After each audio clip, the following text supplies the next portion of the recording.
أعوذ بالله من الشيطان الرجيم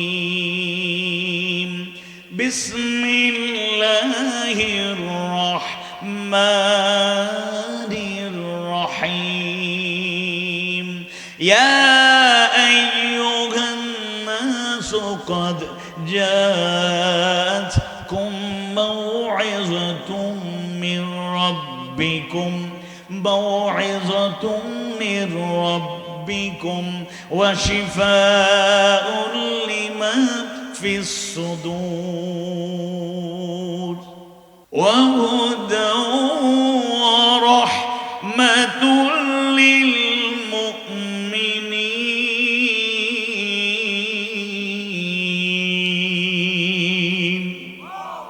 يا أيها الناس হে মানুষ, হে মানব মণ্ডলী, কদ জাআতকুম তোমাদের নিকট এসেছে মাউইযাতুম মির রাব্বিকুম তোমাদের রবের পক্ষ থেকে মাউইযা ওয়াজ উপদেশ। সুবহানাল্লাহ। ওয়াজটা এসেছে সরাসরি কার কাছ থেকে? কার কাছ থেকে? এটা মাওলানা ডক্টর আবুল কালাম হাফিজাহুল্লাহর ওয়াজও নয়, মাওলানা শফিকুল ইসলাম নিজামী হাফিজাহুল্লাহর ওয়াজও নয়, আমি খোদ মাহমুদুর রহমান দেলোয়ারের ওয়াজ নয়। সরাসরি যার ওয়াজ তিনি কে? কোরআনটা হলো কার ওয়াজ? আওয়াজ বাড়িয়ে বলুন কার ওয়াজ? কোরআনের এক নম্বর বৈশিষ্ট্য পরিচিতি হলো মাউইযাতুম মির রাব্বিকুম, সেটা রবের পক্ষ থেকে মাউইযা ওয়াজ উপদেশ। দুই নম্বর ওয়া শিফাউল লিমা ফিস সুদূর, এবং অন্তরে যা থাকে, অন্তরসমূহে যা থাকে এগুলো দূরীভূত করার জন্য কোরআন হলো শিফা, মহৌষধ, বেস্ট মেডিসিন। আল্লাহু আকবার। অন্তরে কি আছে? মুফাসসিরদের বর্ণনাকে বিস্তারিত বলবো, মোটামুটি কম বেশি সহজ কথায় বলি। অন্তরে যে দুর্বলতাগুলো আছে, মুফাসসিররা বলেন মানুষের অন্তরে যে দুর্বলতা আছে, উইকনেস আছে, যত অসুস্থতা আছে, রোগবালাই আছে, এগুলো দূর করার জন্য কোরআন হলো শিফা, মহৌষধ, বেস্ট মেডিসিন। সুবহানাল্লাহ। তাহলে এক নম্বর কোরআন হলো কার ওয়াজ? আল্লাহর ওয়াজ। দুই নম্বর আমাদের অন্তরে যত দুর্বলতা আছে, রোগবালাই, অসুস্থতা আছে, দূর করার জন্য কোরআন হলো শিফা। আর মুমিন মুমিনাদের জন্য আল্লাহ সুবহানাহু ওয়া তাআলা জানিয়ে দেন ওয়া হুদাও ওয়া রাহমাতুল লিল মুমিনিন। আর এই কোরআন হলো মুমিনদের জন্য, মুমিনাদের জন্য এক নম্বরে হেদায়াত, আর দুই নম্বরে হলো রাহমাত। সুবহানাল্লাহ। মুমিনদের জন্য কোরআনের দুইটা বৈশিষ্ট্য। মুমিনদের জন্য কোরআনের ব্যাপারে আল্লাহ সুবহানাহু ওয়া তাআলা দুইটি কথা বললেন। একটা হলো মুমিন হবে যারা, আল্লাহর পক্ষ থেকে হেদায়েত পাবে তারা। দুই নম্বরে মুমিন হবে যারা, মুমিনাদের কাতারে শামিল হয়ে যাবে যারা কোরআনের মাধ্যমে আল্লাহর পক্ষ থেকে রহমত পাবে তারা। সুবহানাল্লাহ। ইমানদার ভাইয়েরা, মুমিন মুমিনা ভাই বোনেরা, কেউ কেউ চিন্তায় পড়ে যেতে পারে রমাদান সন্নিকটে। আল্লাহুম্মা বারিক লানা ফি রজব ওয়া শাবান ওয়া বাল্লিগনা রমাদান। সবাই পড়ি আমিন।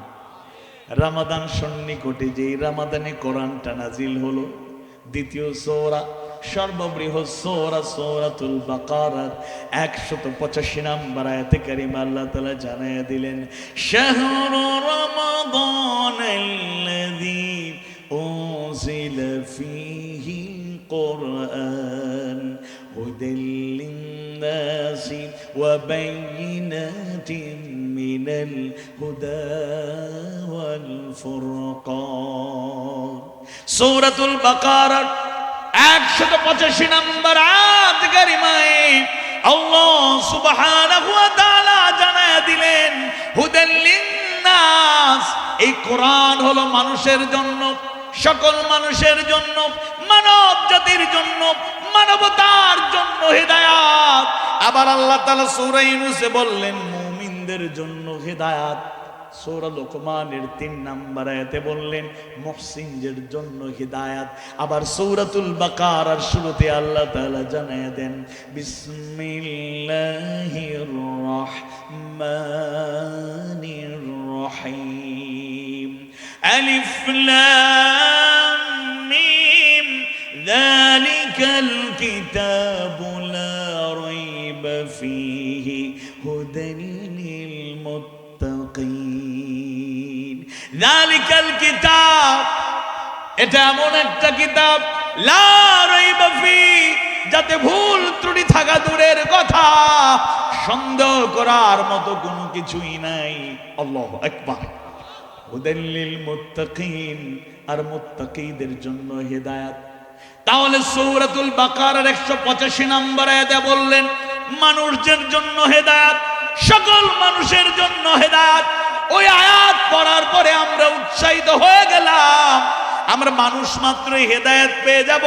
আবার 3টা জায়গা থেকে বললাম, সূরা ইউনূসের 10 নম্বর আয়াতে কারিমায় আল্লাহ তাআলা জানায় দিলেন মুমিন হবে যারা, হেদায়েত পাবে তারা। সূরা লোকমানের 3 নম্বর আয়াত কারিমায় আল্লাহ সুবহানাহু ওয়া তাআলা জানায় দিলেন মুহসিন হবে যারা, হেদায়েত পাবে তারা। আবার সূরাতুল বাকারার শুরুতেই জানায় দেন মুত্তাকি হবে যারা, হেদায়েত পাবে তারা। কথার মধ্যে কি কোনো বৈপরীত্য আছে? না, মিল আছে, মিল আছে। মুফাসসিররা এর সমাধান দিয়েছেন যে সকল মানুষকে আল্লাহ হেদায়েত দিতে চান। সব মানুষ হেদায়েতের আলোয় আলোকিত হোক, আল্লাহর বিধান মেনে নিক, আল্লাহর গোলামি গ্রহণ করুক, রাসূলের আদর্শ অনুসরণ করে নিক। আল্লাহ চান, কোনো বান্দাকে হতাশ করতে চান না, আল্লাহ দূরে ঠেলে দিতে চান না। তবে হ্যাঁ, হেদায়েত পাওয়ার জন্য শর্ত প্রযোজ্য। সবাই হেদায়েত পাবে না। হেদায়েত পাবে তারা যারা মুত্তাকি হবে, হেদায়েত পাবে তারা যারা মুহসিন হবে, হেদায়েত পাবে তারা যারা মুমিন হবে। তবে মুমিন যারা হয় তারাই কিন্তু মুত্তাকি হয়ে যায়, যারা মুত্তাকি থাকে তারাই মুহসিন হয়ে যায়। যেমন তাকওয়ার একটা অর্থ হলো বেঁচে থাকা, আত্মরক্ষা করা। বেঁচে থাকা, আত্মরক্ষা করা। রমাদান মাসে আমরা তাকওয়া অর্জনের জন্যই তো আল্লাহ রমাদান রোজা রাখার সিস্টেমটা করেছেন। আমি শেষেরটা আগে বলে দিচ্ছি, কারণ এই ব্যাপারে আর ব্যাখ্যার বেশি প্রয়োজন হবে না, এটা আপনারা জানেন। রোজাকে আল্লাহ তাআলা কেন ফরজ করলেন? সূরাতুল বাকারার 183 নম্বর আয়াত কারিমায় আল্লাহ সুবহানাহু ওয়া তাআলা তাও জানায় দেন ইয়া আইয়ুহাল্লাযীনা আমানু কুতিবা আলাইকুমুস সিয়ামু কামা কুতিবা আলাল্লাযীনা মিন ক্বাবলিকুম লাআল্লাকুম তাত্তাকুন। ইয়া আইয়ুহাল্লাযীনা আমানু, হে ইমানদারগণ, তোমরা যারা ঈমান এনেছো, কুতিবা আই ফুরিদা আলাইকুমুস সিয়াম, তোমাদের উপর রমাদানের সিয়াম সাধনাকে ফরজ করে দেয়া হয়েছে।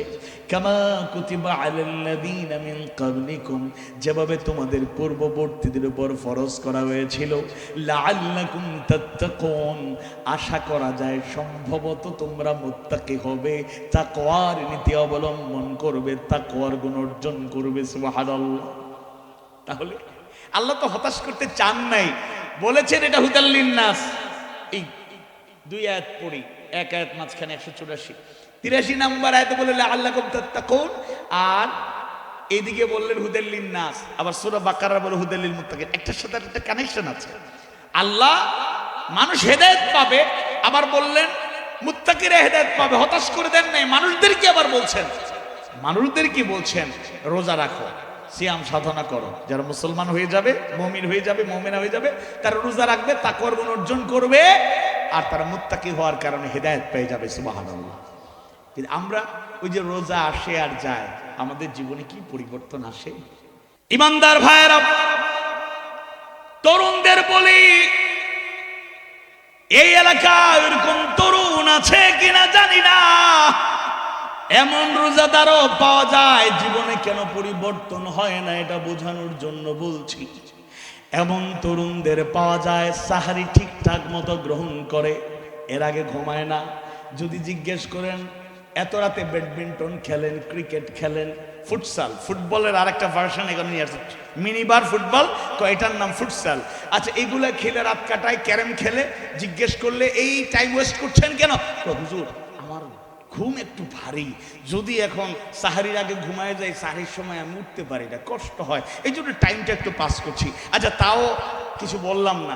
সাহারি খাইয়া যে ঘুমাইলো, ফজর নাই, জোহর গেল, আসর চলে যাচ্ছে, মা ডাইকা কয়, ও বাবা, ফজর নাই, জোহর নাই, আসর নাই, ইফতারও কি করবা না? তোমার বাবায় বাসায় নাই, বাবা বাসা না থাকার কারণে তুমি একটু বেশি একটু বেশি আশ্রয় পাচ্ছ, মা বলে কিছু বলছি না, তুমি কি ইফতারও করবা না? মা কয় মিনিট বাকি, 20 মিনিট, মা আরো 10টা মিনিট ঘুমাই। এরকম রোজাদার অন্তত আবু তুরাবে নাই। তরুণ আমার দিকে বাঁকা চোখে তাকায়, পক্ষে কই আবার দিকে খোঁচা দেন। শুনুন, সিয়াম সাধনা মানে জাস্ট ফাস্টিং নয়, জাস্ট ফাস্টিং নয়, উপোস থাকার নামে রোজা নয়। উপোস থাকার রোজার একটা সিস্টেম, কিন্তু শুধুমাত্র খাওয়া দাওয়া বন্ধ, পানি পান বন্ধ, এটার নামে রোজা নয়। জাস্ট ফাস্টিং এর নাম রোজা নয়। একটা হাদিস মনে রাখবেন, যেহেতু রোজা সন্ধিকটে কাজে লাগবে।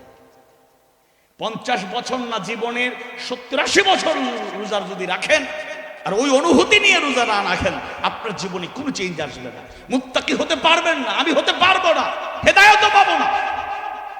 আজকে তাকায় দেখেন না, ঘরে ঘরে কোরআন আছে, ঘরে ঘরে কোরআনের হেদায়েত নাই। প্রত্যেকটা সমাজে কোরআন আছে, কোরআনের হেদায়েত নাই। রাষ্ট্রে লক্ষ লক্ষ নয় কোটি কোরআন আজকে আছে ছড়িয়ে ছিটিয়ে, কিন্তু হেদায়েত নাই। কারণ আমরা মুত্তাকি হতে পারি নাই, প্রকৃত মুমিন হতে পারি নাই, প্র্যাকটিসিং মুসলিম হতে পারি নাই, মুহসিন হতে পারি নাই। মুহসিন কে? মুহসিন হলো ওই ব্যক্তি, তার 3টা পরিচয় মুফাসসিররা বলেছেন। 2 নম্বর একটা পরিচয় হলো যে ভালো কাজ করে, অন্যদিকে মন্দ কাজ থেকে দূরে থাকে। ভালো কাজও করে, মন্দ কাজ করে না। আর আমরা কি করি? দুপুরবেলা এক অফিসার অফিসে বসে আছে, হঠাৎ করে ফাইল নিয়ে আসছে, স্যার আমার ফাইলটা একটু ওকে করে দেন, একটা সাইন দিলেই হয়ে যাবে। ঠিক আছে, তাড়াতাড়ি করেন। এর মধ্যে জোহরের আজান হয়ে গেছে। কোন ওয়াক্তের আজান? আপনার কি বুঝতে পারছেন? সিলেটি ভাষায় তো মাত্র আমরা না মাতিলিতাম কত সময়, কিচ্ছু বুঝতে নাই। বা খালি সাইবার ওইবা খেয়ে দাওয়াত দিল, জিয়া ভাই নিনা খেয়ে দাওয়াত দিচ্ছে, দড়িয়ে আলো। আচ্ছা শোনেন, মনোযোগ থাকলে শোনেন। এখন জোহরের আজান হয়ে গেছে, অফিস আবার তাড়াতাড়ি করেন, তাড়াতাড়ি করেন, সময় নেই। আমার একটা বৈশিষ্ট্য শুনলে খুব খুশি হবেন। কি বৈশিষ্ট্য?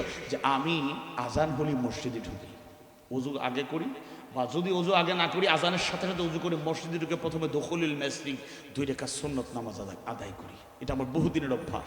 এরপরে যেই নামাজে যে সুন্নত আছে এগুলো আদায় করিয়া তাকবীরে উলার সাথে ইমামের পিছনে সুন্দর করে, ইমামের পিছনে কাছাকাছি থেকে নামাজ না পড়লে আমার মনটায় শান্তি পায় না, অশান্তি করে।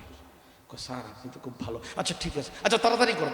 তাড়াতাড়ি করো মানে কি? সাইন দিলি তো শেষ, তাহলে তাড়াতাড়ি তাড়াতাড়ি এর মানে হলো বান্ডিল তাড়াতাড়ি দাও। কপালে নামাজের চিহ্ন তাকবীরে উলার সাথে নামাজ, শুধু ফরজ ওয়াজিব না, সুন্নত নফল পর্যন্ত ছাড় নাই। তাহাজ্জুদ গুজার, কিয়ামুল লাইল ঠিক আছে, আবার ঘুষের লেনদেন ছাড়তে পারে না। ওয়ালা তাকুলু আমওয়ালাকুম বাইনাকুম বিল বাতিল, আল্লাহ বলেন অন্যায়ভাবে একে অপরের সম্পদ তোমরা আত্মসাৎ করো না, ভক্ষণ করো না, খেয়ে ফেলো না। আপনি যত বড় নামাজি হওয়ার চেষ্টা করুন, রোজাদার হন, আপনি ইমানদার হইতে পারেন নাই, মুত্তাকি হইতে পারেন নাই, মুহসিন বান্দার কাতারে আপনি শামিল হইতে পারেন। তাহলে জাস্ট ফাস্টিং এর নাম রোজা নয়। একটা হাদিস শোনাই, মান সামা রমাদান ঈমানান ওয়া ইহতিসাবান গুফিরা লাহু মা তাকদ্দামা মিন যামবি। যে ব্যক্তি রমাদান মাসে ঈমানের সাথে এবং ইহতিসাবের সাথে সিয়াম সাধনা করবে, তার অতীতের গুনাহ খাতা মাফ করে দেওয়া হবে। সুবহানাল্লাহ। আমরা ঈমানের সাথে রোজা রাখতে পারছি? এমন রোজাদার রোজা রাখি কিন্তু নামাজ ইচ্ছে করে ছেড়ে দিই, এমন রোজাদার পর্দা ফরজ রমাদান মাসেও পর্দাহীনতা দেখা যায়, এমন রোজাদার দিনের বেলায় নিজেদের দোকানে সাউন্ড বক্সের তেলাওয়াত শোনা যায়, সূরা ইয়াসিন আর রহমানের তেলাওয়াত, আবার রাতের বেলায় শপিং সেন্টারের বাস্তবতাকে ধরে রাখতে গিয়ে কাস্টমারদের আকর্ষণ বাড়ানোর জন্য উইথ মিউজিক এবার উদ্দাম গান বাজনা অশ্লীলতার ছড়াছড়ি।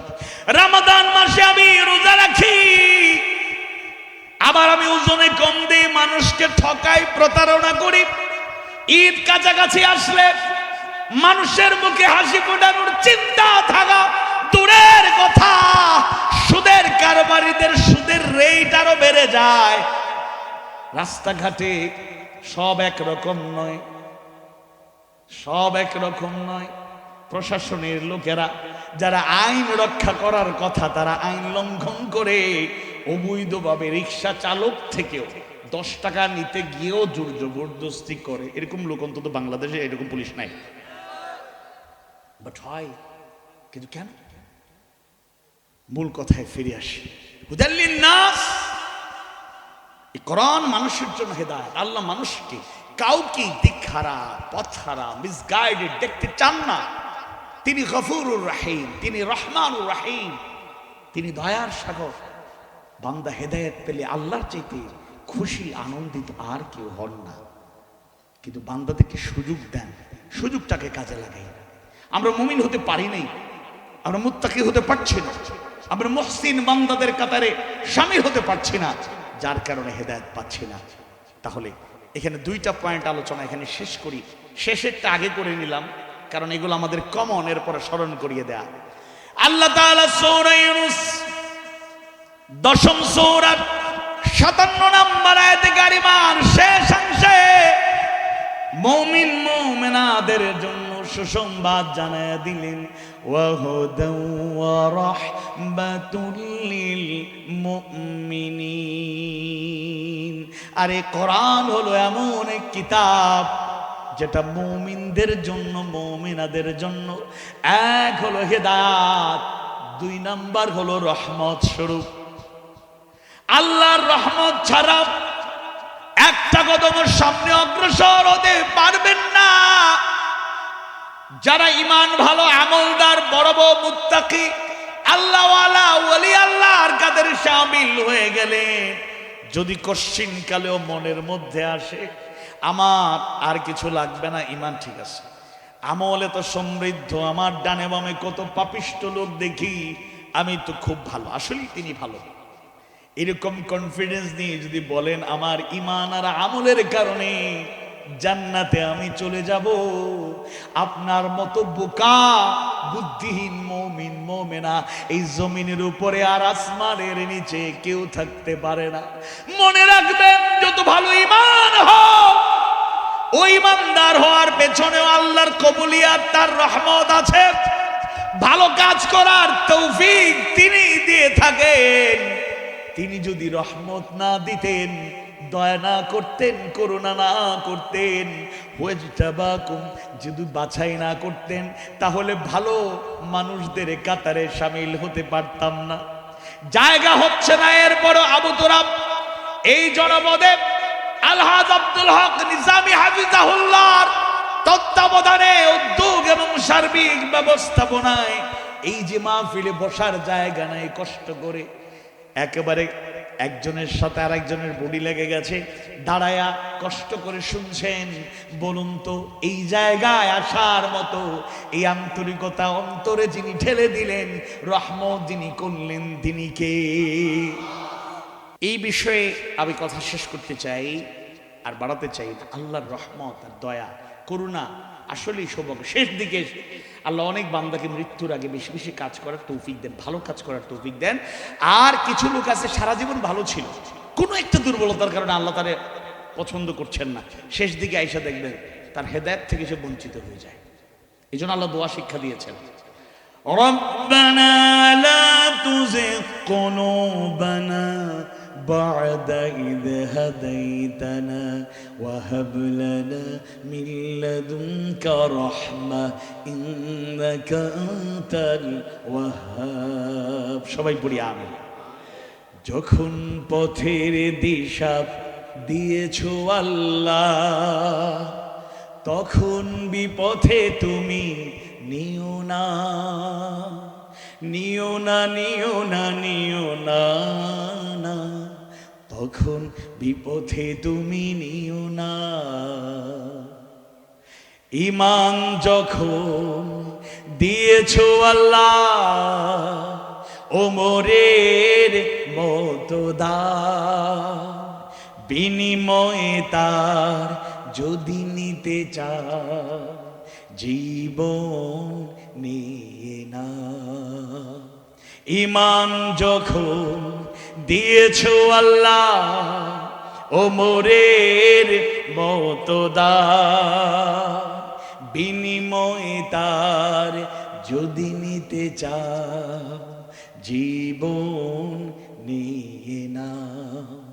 এই তো আমার পরম চাওয়া, বাতিলের পথে কভু নিও না, নিও না, নিও না, নিও না, না, তাগুতের পথে কভু নিও না। সবাই পড়ি আমিন। আপনি দেখবেন শরীফ ওসমান ভাই, শরীফ ওসমান হাদি, আমাদের কলিজা টুকরো ভাই, তার শেষ দিকের ভূমিকাগুলো দেখবেন, মানে এক একটা কথা অল্প সময়ে সে মানুষের হৃদয়ে জায়গা করে নিয়েছে। সে ঢাকা 8-এর এমপি হইতে চাইছিল, কয়েক লাখ মানুষের, 5-7 লাখ মানুষের হৃদয় জয় করতে চাইছিল। আল্লাহ কয় না, তোর জন্য এটা যথেষ্ট না। 5-7 লাখ মানুষের হৃদয় তোকে জায়গা দিতে চাই না। আল্লাহ তাকে সম্মান দিতে চাইলে কিছু মানুষকে আল্লাহ আলাদা করে বাছাই করে নেন। তুই 5-7 লাখ মানুষের প্রেরণার উৎস হবি না, তুই কোটি কোটি মানুষের উৎসাহ হয়ে থাকবি। তাই ওসমান হাদির নাম ঢাকা 8, আর তার বাড়ি ঝালকাঠি, আর বাংলাদেশের সীমানায়, আর বাংলা ভাষাভাষী গোটা দুনিয়ার মানুষের কাছে না, মুসলিম বিশ্বে শরীফ ওসমান হাদি একটি প্রেরণার নাম হয়ে দাঁড়িয়েছে। আল্লাহু আকবার। মানুষ কতটুকু ড্যামকেয়ার হয়েছে, কি করবা, গুলি করার আগ পর্যন্ত আমায় থামাতে পারবা না, কি ডেসপারেট। আবার তার মধ্যে কিছু কথা সমালোচনা করতে পারেন, প্রত্যেক মানুষেরই কিছু নেগেটিভ সাইড থাকতে পারে। এখানে আলোচকের আলোচনা শুনছিলাম, বলছিলেন যে এমন কোনো মানুষ তো নাই যে ইনসানে কামিল, তার কোনো গুনাহ নাই। সে মাঝে মধ্যে ফেসিস্টদেরকে গালি দিত, আর কি গালি দিত, এটা রাগ আর ক্ষোভ বই প্রকার। কিন্তু তাকে দেখতেন, তার ক্যাম্পেইনের মধ্যে একটা ডিফারেন্ট ক্যাম্পেইন ছিল। ফজরের সালাতে ক্যাম্পেইন, ফজরের নামাজের পরে গেইটে দাঁড়ায় আছে। যেই তরুণ ফজরের নামাজ পড়ে, যেই তরুণ স্বাভাবিক না, তার মধ্যে এমন কোন আমলি ইমানি চেতনা আল্লাহ দান করেছিলেন, যার কারণে তার এই রেভলিউশনটা মানুষের হৃদয়ে জায়গা করে নিয়েছে। এবং পাকিস্তানের একটি ইউটিউবার দেখলাম, সে যেখানেই যাচ্ছে একটা ছবি দেখায়, রে পাকিস্তানি ছেলেরা মেয়েরা বলে দিচ্ছে ওসমান হাদি, ওসমান হাদি, তার নাম বিশ্বময় ছড়িয়ে পড়েছে। সে 5-7 লক্ষ মানুষের হৃদয় নয়। আল্লাহ যদি এতটুকু পছন্দ না করতেন, এই মর্যাদা তার হওয়া সম্ভব ছিল না। তাহলে আমরা যদি মুমিন হয়ে যাই, তাহলে হেদায়েতও পাবো, আল্লাহর রহমত থেকে বঞ্চিত হব না। আল্লাহ তুমি কবুল করো। তো মুমিনের ব্যাপারে শুধু 3টা পয়েন্ট স্মরণ করায় দিই। আমরা সবাই মুমিন, নো ডাউট, লা শাক্কা ফি ওয়ালা রাইবা ফি। তবে একটু আত্মসমালোচনা, আত্মপর্যালোচনা করে নিজেদেরকে তৈরি করতে হবে। নাম্বার 1, আত-তাসদীকু বিল জিনান, আমাদের অন্তরে ঈমান থাকবে মজবুত। ঠিকঠাক আছে কিনা একটু দেখতে হবে। মেরাজের আলোচনা হয়েছে, আবু বকরকে গিয়ে আবুল হাকাম বিন হিশাম, আবু জাহেল কি কইছিল, আবু বকর দেখছো মুহাম্মদ কি কয়। মেরাজের ঘটনা তো কল্পনাকে হার মানানোর মতো, তারা তো বিশ্বাস করার মতো তার অবস্থা নাই। কুমন্ত্রণা দিল, কি এখনো কি মুহাম্মদকে মানবা? আচ্ছা, কথা যেগুলো বললা এগুলো কি আল্লাহ রাসূল বলেছেন? আরে আমি সচক্ষে সামনে কাছাকাছি থেকে নিজ চোখে দেখছি, কানে শুনছি, আর তোমার কাছে প্রথমে আসছে, কারণ তুমি তো তার ভক্ত বেশি, সবচেয়ে বেশি ঘনিষ্ঠ, সবচেয়ে বেশি বিশ্বাস করো, এখনই মানবা। আবু বকর মুচকি হাসি দিয়ে বলেন, তার নাম তখন সিদ্দিক না, আবু বকর রাদিয়াল্লাহু আনহু। বলেন, আবু জাহেল, আবুল হাকাম বিন হিশাম, শোনো, এটা যদি রাসূলের জবান থেকে এই কথাগুলো হয়ে থাকে, তুমি শুনে রাখো, এটা শুধু সত্য না, কথাগুলো মহাসত্য। আল্লাহু আকবার। আল্লাহ রাসূল দেখাবার পর বলেন, আবু বকর, তুমি নাকি আবু জাহেলকে এরকম বোল্ড আউট করছো, এরকম বলছো? হ্যাঁ ইয়া রাসূলুল্লাহ। কেন বলবেন? আপনাকে, আপনার কথায় বিশ্বাস করি তো আল্লাহকে দেখি নাই। আল্লাযীনা ইউমিনুনা বিল গায়ব, সে অদৃশ্যের প্রতি আমরা ঈমান এনেছি। আপনাকে তো আজকে থেকে চিনি না, যখন থেকে চিনি, আপনার জন্মের পর থেকে, কথা শেখার পর থেকে আপনার জবান থেকে কোনোদিন মিথ্যা কথা বের হয় নাই। ইয়া রাসূলুল্লাহ, আল্লাহকে যেহেতু অদৃশ্য না দেখে বিশ্বাস করছি, মেরাজের ওগুলো কি ঘটনাগুলো, মুআজিজা, এগুলো হতেই পারে, আমি অবশ্যই সত্য কথা, আপনি মহাসত্য কথা বলেছেন। আল্লাহ রাসূল খুশি হয়ে বললেন, আমার আবু বকর, তুমি শুধু আবু বকর নও, তুমি সিদ্দিক, তুমি মহাসত্যবাদী। আল্লাহু আকবার। আমাদের অন্তরে এরকম সুদৃঢ় ঈমানকে তাজা রাখতে হবে। দুই নম্বর হলো ওয়াল ইকরারু বিল লিসান, এটা কম বেশি আছে। কালেমার ঘোষণা আমরা দেই, শাহাদা পাঠ করি, জবানে আমরা বলি ইন্নানি মিনাল মুসলিমিন, নিশ্চয়ই আমি মুসলমানের অন্তর্ভুক্ত, আই এম এ মুসলিম। এই যে মৌখিক প্রকাশটা, দাওয়াত দেওয়াটাও ইমানের একটা বড় অংশ। আর তিন নাম্বার এবং আসল একটা বাস্তবতা হলো, ইমানটাকে যদি পরিপূর্ণ করা লাগে, প্রকৃত মুমিন মুমিনার কাতারে শামিল হওয়া লাগবে, তাহলে তিন নাম্বার গুণটা, বৈশিষ্ট্যটার মধ্যে দুর্বলতা যেন না থাকে। ওয়াল আমালু বিল আরকান, কাজের মাধ্যমে বাস্তবায়ন। আমি এমন মুমিন মুমিনার দাবি করব না, যদি কেউ আসলে মুমিন মুমিনা হয়ে যায়, অন্তরের ইমানের ব্যাপারে আমরা জানি না, আল্লাহ তাআলাই ভালো জানেন। জবানের স্বীকৃতি ঘোষণার মাধ্যমে একে অপরকে চিনলাম আমরা মুমিন মুমিনা, একজন আরেকজনকে চিনলাম আমরা, একে অপরকে চিনলাম মুসলিম হিসাবে। কিন্তু আমলের মাধ্যমে যদি নিজেকে মুসলমান হিসেবে প্রতিষ্ঠিত না করা যায়, আমরা প্রকৃত মুমিন মুমিনা হতে পারবো না। এমন ইমানের দাবিদার আমরা চাই না, তারা কখনোই মুমিন হতে পারে না। কিংবা নিজেরাই আত্মসমালোচনা করবেন, আমি দাবি করি আমি মুমিন, আমি দাবি করি আমি মুমিনা, আমি দাবি করি আমি মুসলিম, অথচ ইচ্ছে করে নামাজ ছেড়ে দিই, রমাদান মাসে হক আদায় করে আমি রোজা রাখি না, হজ ফরজ হজ যথাসময়ে আদায় করি না, হক আদায় করে হজ আমি করি না, যাকাত ফরজ নিয়মিত যাকাত দেই না, গাফলতি করি। আমি দাবি করি আমি মুমিন, সত্য বলি না, কথায় কথায় মিথ্যা কথা বলি। আমি মুমিন দাবি করি, ওয়াদা করলে রক্ষা করি না, নিয়মিত ওয়াদার খেলাফ করি। আমি নিজেকে মুমিন দাবি করি, অথচ আমানতের খেয়ানত করি, রক্ষা করতে পারি না। আমি মুমিন দাবি করি, অথচ আমার জবান থেকে অশ্লীল গালি বের হয়, অশ্লীল কথাবার্তা বের হয়। রাসূল জানায় গেলেন, শিখায় গেলেন, আয়াতুল মুনাফিকে সালাতুন, মুনাফিকের আলামত হলো তিনটি। ইযা হাদ্দাসা কাযাবা, কথা বললে মিথ্যা বলে, ওয়া ইযা ওয়া'দা আখলাফা, ওয়াদা করলে খেলাফ করে, ভঙ্গ করে, ওয়া ইযা তুমিনা খানা, আমানত রাখলে খেয়ানত করে। অন্য হাদিসে রাসূল বললেন মুনাফিকের আলামত চারটা, এই তিনটা ঠিক আছে, চতুর্থ নাম্বারটা হলো ওয়া ইযা খাসামা ফাজারা, ঝগড়া লেগে যখন যায়, রাগ যখন উঠে যায়, তখন গালি দেয়। অন্তত এরকম কোন লোক আমাদের মজলিসে একজন নাই।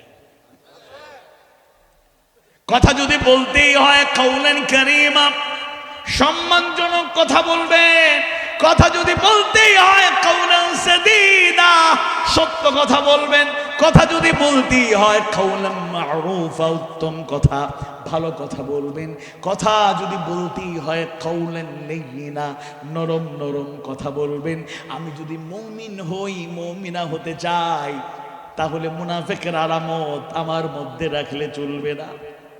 আজকে 54 বছরে এই দেশের উন্নতি হয় নাই, অগ্রগতি হয় নাই, হাতে গোনা কিছু লোক ছাড়া, মন্ত্রী আর এমপি ছাড়া এই দেশ পরিচালনায় রাষ্ট্রপ্রধান থেকে শুরু করে উল্লেখযোগ্য কোন ক্ষেত্রে অধিকাংশ লোকেরাই শুধু আমাদের মিথ্যা কথা বলেছে, মিথ্যা ওয়াদা দিয়েছে, প্রতিশ্রুতি দিয়েছে, আমানতের খেয়ানত করেছে, রক্ষা করে নাই। আমানতের খেয়ানত করেছে, রক্ষা করে নাই। আমানতের খেয়ানত করেছে, রক্ষা করে নাই। আমানত মানে শুধু টাকা পয়সার আমানত নয়, বাবা মায়ের কাছে সন্তানগুলো আমানত। আবার সন্তান যখন বড় হয়ে যায়, বাবা মা যখন বৃদ্ধ বৃদ্ধা হয়ে যায়, ওই বাবা মা সন্তানের কাছে আমানত। ইমাম সাহেবের কাছে মসজিদ, মুসল্লিরা আমানত। শিক্ষক, টিচার, উস্তাদদের কাছে শিক্ষার্থীরা আমানত। ওয়ার্ডের মেম্বার সাহেবের কাছে ওয়ার্ডবাসী, ওয়ার্ডটা আমানত। কাউন্সিলর সাহেবের কাছে ওয়ার্ডবাসী, ওয়ার্ডটা তার কাছে আমানত। ইউনিয়ন চেয়ারম্যানের কাছে ইউনিয়নবাসী, ইউনিয়নটা আমানত। উপজেলা চেয়ারম্যানের কাছে উপজেলাবাসী, উপজেলাটা আমানত। মেয়রের কাছে তার অধীনস্থ সমস্ত লোকজন, ওই জনসাধারণ এবং এলাকা আমানত। মেম্বার অফ পার্লামেন্ট এমপি যিনি হয়ে যাবেন, তার কাছে তার সংসদীয় আসনের মানুষ, সংসদীয় আসনটা আমানত। রাষ্ট্রপ্রধান যিনি হয়ে যাবেন, রাষ্ট্র এবং রাষ্ট্রের জনসাধারণ তার কাছে আমানত। যারাই দায়িত্ব পালন করেছে, এই আমানতের রক্ষণাবেক্ষণ করতে পারেন নাই, বিশ্বের আনাচে কানাচে ক্যাপিটালিজম, পুঁজিবাদী অর্থনীতির যে কুপ্রভাব, 90% 92% মুসলমানের দেশেও ওই পুঁজিবাদী অর্থনীতি ক্যাপিটালিজমের প্রভাব খুঁজে পাওয়া যায়। ধনীরা শুধু ধনী হয়, দিন দিন তাদের উন্নতি হয়, আর গরিব মানুষগুলো গরিব থেকে গেল, তাদের ভাগ্যের কোনো উন্নয়ন হলো না। এটা শুধুমাত্র তাদের দোষ নয়, তাদের শুধু দোষ দিলেই চলবে না। রাষ্ট্রপ্রধান যারা ছিলেন, রাষ্ট্রের আমানত বিভিন্ন পর্যায়ের রেসপন্সিবল পার্সন যারা ছিলেন, তাদের দায়িত্ব ছিল ধনীদের সম্পদকে প্রপারলি ইউটিলাইজ করে, দেশের সম্পদ, জনগণের সম্পদকে অ্যাকাউন্টেবিলিটির সাথে, আমানতদারিতার সাথে রক্ষা করে, প্রপারলি ইউটিলাইজ করে দারিদ্রতা দূর করা। কোরআনের 2টা আয়াতের অংশ শুধু শোনাই, যদি এই ক্ষেত্রে অর্থনৈতিক সমাধানের জন্য আল্লাহর বিধানের ওই 2টা নীতিমালা মানা হতো, আমার গবেষণা নয়, আমার পার্সোনাল কোনো অপিনিয়ন নয়, বাংলাদেশ ইসলামী ব্যাংকিং এ যারা কাজ করেন, জেনারেল ইকোনমিক্সে যারা এক্সপার্ট এবং ইসলামী ইকোনমি নিয়ে যারা গবেষণা করেছেন, এরকম একটা গ্রুপ কয়েক বছর আগে গবেষণা করলেন, বাংলাদেশে যেই পরিমাণ সক্ষম লোক, সামর্থ্যবান লোক যাদের উপর যাকাত ফরজ, তারা যদি 10 থেকে 15 বছর পরিকল্পিত একটানা তারা যাকাত দিত, তাদের যাকাতগুলিকে যদি রাষ্ট্র সুন্দরভাবে বিতরণ করতে পারত, তারা ব্যক্তিগতভাবেও যদি পরিকল্পিত কাজ করতেন, 10-15 বছর পরে বাংলাদেশে না খেয়ে থাকা বোখানাগা মানুষ, দরিদ্র, অভাবী, মিসকিন বলতে কেউ থাকতো না। সুবহানাল্লাহ। ওয়াতুজ যাকাত, আর তোমরা যাকাত দাও। আর আল্লাহ ধনীদের জানিয়ে দিলেন, এই সম্পদ তোমার একার সম্পদ নয়, ওয়াফি আমওয়ালিহিম হাক্কুন লিসসাইলি ওয়াল মাহরুম। ধনী আপনি, আপনার সম্পদ আপনার একা ভোগ করবেন? No, never. অসহায়, গরিব, মিসকিন, তাদের অধিকার আছে, অধিকার আছে, অধিকার আছে। ওমর রাদিয়াল্লাহু আনহু সেই ব্যক্তি, মানুষ কেন, একটা সাধারণ প্রাণী, কুকুর হোক, বকরি হোক, ছাগল হোক, এরকম একটা প্রাণী যদি, তিনি বলেছিলেন ফোরাতের তীরে একটা কুকুর যদি না খেয়ে মারা যায়, একটা সাধারণ প্রাণীও যদি, মানুষ দূরের কথা, একটা সাধারণ প্রাণীও যদি না খেয়ে মারা যায়, আমি ওমরকে আল্লাহর কাছে আসামির কাঠগড়ায় দাঁড়াতে হবে। কুল্লুকুম রাঈন ও কুল্লুকুম মাসউলুন আন রাইয়াতি। তোমরা প্রত্যেকেই দায়িত্বশীল, প্রত্যেকের দায়িত্বের ব্যাপারে জবাবদিহিতা আল্লাহর কাছে করতে হবে। এই অনুভূতি আমাদের নাই। হযরত ওমর খুতবায় দাঁড়াবেন, এক মুসল্লি দাঁড়ায় কয়, ওমর খুতবা দিবেন পরে, ইয়া আমিরাল মুমিনিন, খুতবা একটু পরে দেন, আগে জবাব দেন আমার। আপনার যে জুব্বাটা দেখতেছি, বড় জুব্বা, এই জুব্বা আসলো কোথায়? এক টুকরা করে কাপড় বাইতুল মাল থেকে দেয়া হয়েছিল, আমরা যে টুকরা পাইছি আপনিও তাই পাইছেন। এক টুকরা দিয়ে তো এত বড় জুব্বা হওয়ার কথা না, মিনিমাম 2 টুকরা লাগছে, অতিরিক্ত টুকরা কাপড় কোত্থেকে আসছে? জবাব দেন। ওমরকে অর্ধেক পৃথিবীর রাষ্ট্রনায়ক, আমিরুল মুমিনিন, খলিফাতুল মুসলিমিন, ইসলাম কি শিখালো? কি শিখালো? জবাবদিহিতা। সাইয়্যিদুল কওম খাদিমুহু, জাতির নেতারা হবে জাতির খাদেম, আর আমাদের সব নেতারা হইল নির্বাচনের আগে খাদেম। ক্ষেত খামারে নাইমা যায়, জেলেদের সাথে কুলাকুলি, রাস্তাঘাটে কুলাকুলি। এ বলতেছে আমার হাত ময়লা। আরে ময়লা মানে কি? এটা তো সোনা বিলাও। রাস্তাঘাটে যেখানে পায়, কাছে পিএস বলতেছে সেক্রেটারি, অ্যাসিস্ট্যান্ট সেক্রেটারি, এপিএস বলতেছে বস, স্যার, লিডার, কাপড় নষ্ট, দামি ব্লেজার নতুন কিনছেন। ওই যে চৌধুরী সাহেব, নাম নিলাম না, ভূমি মন্ত্রণালয়ের দায়িত্ব পালন করছে চিটাগাংয়ে। আচ্ছা, উনি যে জুতা ব্যবহার করতে, ফ্ল্যাট তো শত শত, কম্বোডিয়ার মতো দেশেও উনি শতাধিক ফ্ল্যাট বানাইছে, বুঝলেন? কম্বোডিয়ার মতো দেশ, নামই অনেকে জানে না, ওই দেশেও 100-র উপরে উনি ফ্ল্যাট বানাইছে। কি পরিমাণ টাকা! উনি যে জুতা ব্যবহার করত, শু ব্যবহার করতো, এই যে নতুন জুতা না, এটা শু ব্যবহার করতে হবে, শু। ওনার এক জোড়া শুয়ের দাম কত জোড়াতে ব্যবহার করে উনি জানে, একদিন একটা ইউজ করে আবার করে কিনা তাও সন্দেহ। এক জোড়া জুতার দাম বাংলাদেশি টাকা মাত্র 9.5 লক্ষ টাকা। এখানে যারা আমরা আছি সবাই যদি 5,000 করে দেওয়া হয় কতটা জোড়া কিনা যাবে চিন্তা করতে পারছেন? তো এই হলো তাদের কন্ডিশন। অর্ধেক পৃথিবীর রাষ্ট্রনায়ক ওমর রাদিয়াল্লাহু আনহু বলছে, ওমর খলিফাতুল মুসলিমিন আমিরুল মুমিনিন আপনার খুতবা শুনবো, আগে জবাব দেন অতিরিক্ত টুকরা আসলো কোত্থেকে? ওমর রাগ করলেন না, ধমক দিলেন না, মুচকি হাসি দিয়া বললেন, আপনার প্রশ্নের জবাব আমার চাইতে আমার কলিজার টুকরো সন্তান আব্দুল্লাহ ভালো করে দিতে পারবে। আব্দুল্লাহ বিন ওমর কলিজার টুকরো সন্তান, দাঁড়ায় যাও, জবাবটা দিয়ে দাও। আব্দুল্লাহ বিন ওমর রাদিয়াল্লাহু আনহু বাবার সুযোগ্য সন্তান আবেগ আপ্লুত কণ্ঠে বললেন, আব্বাজান খলিফাতুল মুসলিমিন আমিরুল মুমিনিনের দায়িত্ব পালন করেন, অন্তরে কষ্ট পাই, আব্বার একটা নতুন পোশাক নাই, পোশাক পুরাতন হয়ে গেছে, যখন দেখি সেলাই করে করে তালি দিয়ে দিয়ে তিনি সেটা ব্যবহার করেন। অর্ধেক পৃথিবীর রাষ্ট্রনায়ক আমিরুল মুমিনিন খলিফাতুল মুসলিমিন, এত মহান ব্যক্তিত্ব, কাপড় সেলাই করে তালি দিয়ে তিনি ব্যবহার করে। আব্দুল্লাহ বিন ওমর রাদিয়াল্লাহু আনহু বলে, কাপড়ের টুকরা তিনিও এক টুকরা পেলেন, আমিও এক টুকরা পেয়েছি। আমার তো পোশাক একাধিক পোশাক আছে, নতুন পোশাক আছে। আব্বাজানের এই অবস্থা আসলে কষ্ট লাগে। আব্বাজানকে বললাম, আপনার টুকরার সাথে আমার টুকরাটা যুক্ত করে নতুন একটা জুব্বা বানায় নি, আপনাকে দায়িত্ব পালন করা লাগবে, অনেক গুরুত্বপূর্ণ কাজ করা লাগে। আপনার এই ছেঁড়া আর তালি দেয়া সেলাই করা পোশাক দেখলে কষ্ট হয়।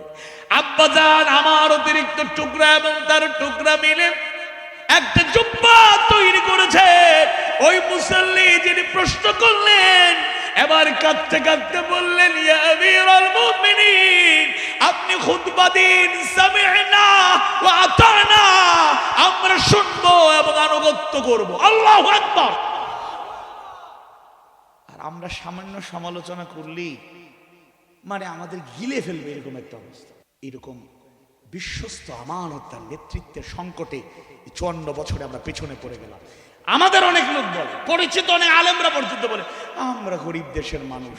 আমি সভাপতি সাহেব শ্রদ্ধার সাথে সবাইকে বলবো, এই কথা, এই ল্যাঙ্গুয়েজ আপনার আজকে থেকে চেঞ্জ করুন। আমরা গরিব নই, আমাদেরকে গরিব বানিয়ে রাখা হয়েছে। আমাদের মাটির নিচে আল্লাহর অফুরন্ত সম্পদের ভান্ডার, মাটির উপরে সম্পদের ভান্ডার, সাগরে, নদীতে, পুকুরে, পাহাড়ে, পর্বতে, গাছপালায়, আর সবচেয়ে বড় সম্পদ হলো মানব সম্পদ, ম্যান পাওয়ার। প্রপারলি ইউটিলাইজ এরা করতে পারে নাই। এখন এরা কৌশল অবলম্বন করে ফ্রি ঘরে বেকার বানাইয়া খাওয়ানোর ওসিলা ধইরা ভায়ানা ধরতেছে। ওই বহু আগে 99 সালে আপা ফেল করছে, বলছিল 10 টাকা কেজিতে চাল খাওয়াইবে, খাইছে। মিথ্যাবাদী, ওয়াদা ভঙ্গকারী, আমানত খেয়ানতকারী নেতৃত্বের কারণে 54 বছরে আমাদের দেশের সম্পদ দেশে থাকে নাই। জনগণের সম্পদ জনগণ ভোগ করতে পারে নাই। দেশের বাহিরে, বিদেশে, উন্নত পৃথিবীতে এরা এক একজন সম্পদের পার রচনা করে দেশটাকে পিছনে ঠেলে দিবে। সুতরাং আমরা এরকম একটি সুন্দর স্বপ্ন দেখি। আসুন, যে পয়েন্টটি বেশি বলতে চাইছিলাম ওইদিকে কমে গেছে সময়। যাই হোক, আল্লাহ ভরসা, সমস্যা নেই। আল্লাহ তাআলা 10ম সূরা, অর্থবহ তাৎপর্যমণ্ডিত সূরা, সূরা ইউনূসের 57 নম্বর আয়াত কারিমার শুরুতে মানুষকে লক্ষ্য করে 2টা গুণের কথা, কোরআনের 2টা অনন্য বৈশিষ্ট্যের কথা জানায়া দেন। ইয়া আইয়ুহান নাসু ক্বাদ জাআতকুম মাউইযাতুম মির রাব্বিকুম, মাউইযাতুম মির রাব্বিকুম ওয়া শিফাউন লিমা ফিস সুদূর। ইয়া আইয়ুহান নাস, মানুষ, মানব মণ্ডলী, ক্বাদ জাআতকুম, তোমাদের নিকট এসেছে মাউইযাতুম মির রাব্বিকুম, তোমাদের রবের পক্ষ থেকে মাউইযা, ওয়াজ। এক নম্বরে ওয়াজ। কার ওয়াজ? কথা বলে না, কার ওয়াজ? তাফসীরে ফাতহুল কাদিরে সুন্দর একটা বর্ণনা এসেছে। ওয়াজ মানে কি? ওয়াজ মানে কি? যে আজকে বলছে প্রধান ওয়াজ, আমি কি ওয়াজ করব? আমার কোন ওয়াজ নাই। আমার ওয়াজ করলে ভুলে ভরা থাকতে পারে, মন গড়া কথা চলে আসতে পারে। আমরা আল্লাহর ওয়াজ, রাসূলের ওয়াজটাই পৌঁছে দেওয়ার চেষ্টা করি। আল্লাহর ওয়াজের চাইতে নির্ভুল, অসাধারণ, অতুলনীয় ওয়াজ আর হইতে পারে? ফাতহুল কাদিরের বর্ণনা এসেছে ওয়াজ মানে কি, ওয়াজ অর্থ কি? ওয়াজ অর্থ হলো উৎসাহ কিংবা ভীতি প্রদর্শনের মাধ্যমে পরিণাম সম্পর্কে সতর্ক করে দেয়া। সুবহানাল্লাহ। আল্লাহর কোরআনটা পড়বেন, খালি উৎসাহ, উদ্দীপনা। মুমিনরা অর্থনৈতিক দুর্দশায় পড়ে গেলে হতাশ, একটু পারিবারিক সংকট হইলে হতাশ, আত্মহত্যা করে। কত বড় কাপুরুষতা! নিশ্চিত জাহান্নাম। ডিপ্রেশন, ফ্রাস্ট্রেশন, হেজিটেশন, টেনশনে শেষ। বয়স হয় না 18 করে হুজুর দোয়া করে হবে কি, আমি খুব ফ্রাস্ট্রেশনে ভুগছি। কেন? কিসের ফ্রাস্ট্রেশন, কিসের টেনশন, কিসের হেজিটেশন, কিসের ডিপ্রেশন? আমি আপনাদেরকে বিনয়ের সাথে বলি, কোনো হতাশা, নিরাশা ব্যক্তিগত জীবনে হোক আর রাষ্ট্রীয় জীবনে হোক, কিছু যদি আপনাকে আঁকড়ে ধরে, ফিরে আসুন কোরআনের কাছে। কোরআনের ওয়াজগুলো শুনেন, হতাশা কোনো কারণ নাই।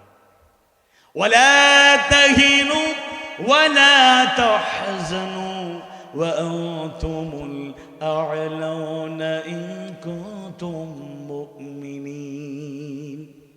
আবু বকর সিদ্দিক রাদিয়াল্লাহু আনহুর আরেকটা স্মৃতি আপনাদেরকে স্মরণ করায়া দিই। আল্লাহর ফয়সালা যখন হয়ে গেল, মদিনার লোকেরা আল্লাহর নবীকে চায়, আবার মক্কার কাফের মুশরিকগুলো এত কষ্টদায়ক সিচুয়েশন তৈরি করলো, থাকার মতো পরিবেশ আর রইল না। একদিকে সুসংবাদ, আরেকদিকে দুঃসংবাদ। একটা পর্যায়ে হিজরতের ফয়সালা যিনি জানায়া দিলেন, বলুন তো তিনি কে? আল্লাহর ফয়সালা পাওয়ার পরে ক্রমান্বয়ে সবাইকে বিদায় দিয়ে দিলেন। সাহাবীরা নিজের মাতৃভূমি ছেড়ে, মক্কা ছেড়ে মদিনায় আশ্রয় নিলেন।